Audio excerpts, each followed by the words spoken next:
Welcome to the Contact Center Cactus Chat podcast. I'm your host, Eric Malvin, coming to you from sunny Phoenix, Arizona. And I'm your co-host, Jay Kayan from Dumaguete City, Philippines.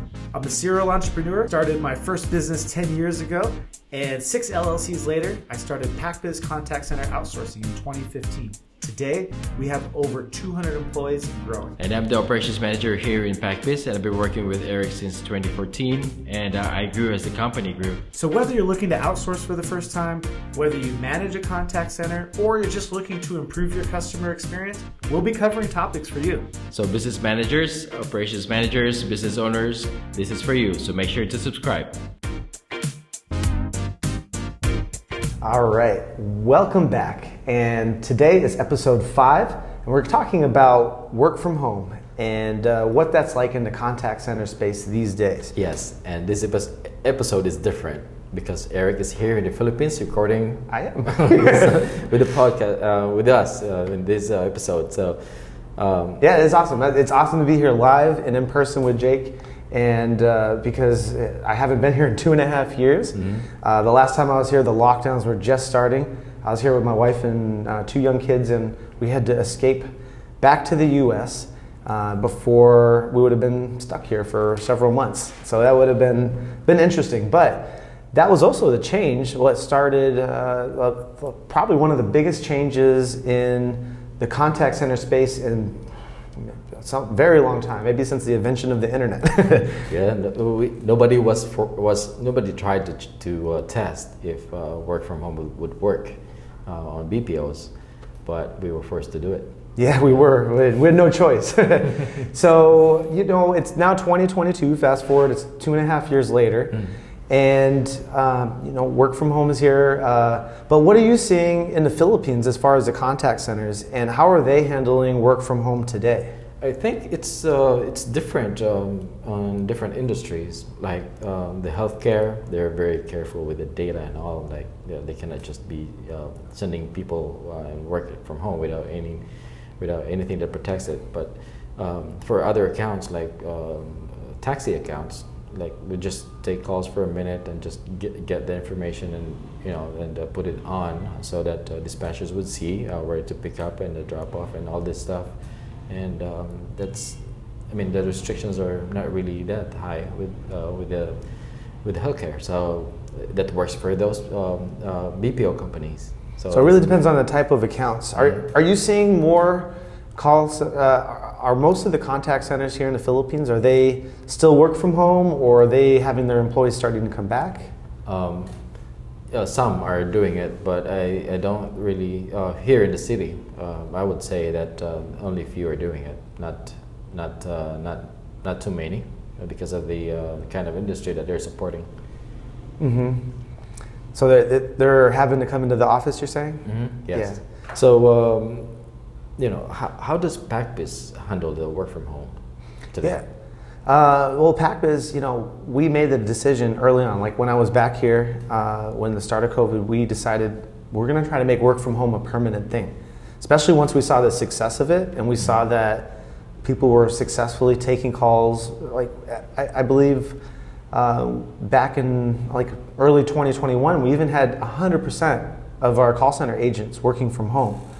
And I believe today it's a bit closer to 80%, but still a significant amount of the staff working from home. And it's been really fascinating because I haven't been back here in 2.5 years. So it's my first time back in a long time. So I'm seeing some new faces, but I'm seeing a lot of familiar faces. And they haven't been to the office either. They're like excited to be here. They're seeing their friends. They're like, oh, I haven't seen this. There's some things that they haven't seen in the office yet. So it's really interesting that, even though I haven't been here, they haven't really been here either. It's pretty funny. Yeah, I can imagine. Like the last time you were here was also the last time I saw some of the people that I saw yesterday. Wow. Yeah, that's how long it was. And so imagine for 2.5 years, you haven't seen some of our own staff, and they've been an employee at the company, and we've been able to make that work, which is incredible. So, and even today, we still have a significant amount. And part of that decision to invest into work from home was investing in equipment for the staff. You know, we made sure that they had backup internet if there's internet issues. Otherwise, they have to come work at the office, or backup power, which is a huge thing. And there was actually some really innovative stuff. I'm excited that we've been working on solar powered backup generators, Yes. which can run up to 12 hours, and I could actually power other devices in their house. So. Yeah, and also with the selecting of the hiring process, I mean, selecting the right people, because not all people can work and not be, distracted by other stuff while working from home. So it takes, something to do that, and we need to be selective with those people as well. You're right, because there's certain personalities and kinds of people they need a lot of they need a lot of hand holding. That's just who they are, and there's nothing wrong with that. We're happy to provide that support because they're still great agents. And there's some that they don't need anything. They're like, give me my instructions, and I'm good. I'll run with that. Yeah. So, so for the clients, you get an opportunity to talk to the clients all the time. Yes. What has their perspective been on work from home? There's this one client that I talked before that he really likes. Like in his office onshore, he's embracing the work from home scheme because of the you can just call them to cover shift. Like in less than 5 minutes, they can just be already there, logging in and ready to cover for absences. I think they also feel the less missed shifts on the call center companies. Like their employees are just there at home, probably doing something, but they're at home, and if they've been called to help cover shifts, and they're just there available because they're after for overtimes and those things. And while you're here, you recently you were able to talk to the agents, and how are they? What feedback did you get from them about working from home? Yeah, the feedback was incredible, and they were way more passionate about this topic than I thought they would be. Because I know everyone loves working from home, of course, but there's just the specific things that I got to hear.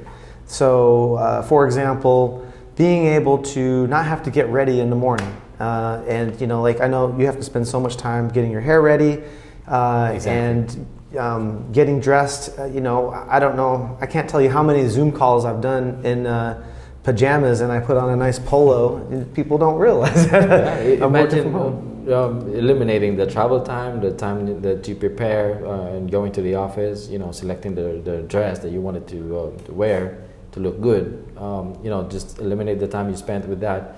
When you're working from home, and it shortens everything, and you get to lengthen the time that you spent with your family while doing your job.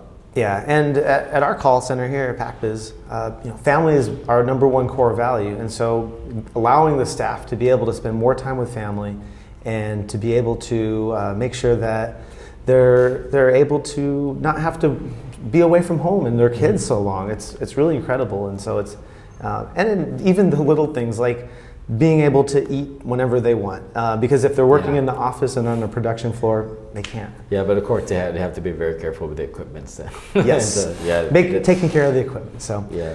All right, so that's gives you guys an idea of what work from home has been like in PacBiz and in the Philippines. And in our next episode, episode 6, we're going to be talking about the future of work from home and what does that look like? What trends are we seeing out there? So thanks for listening, and we'll see you next week. All right.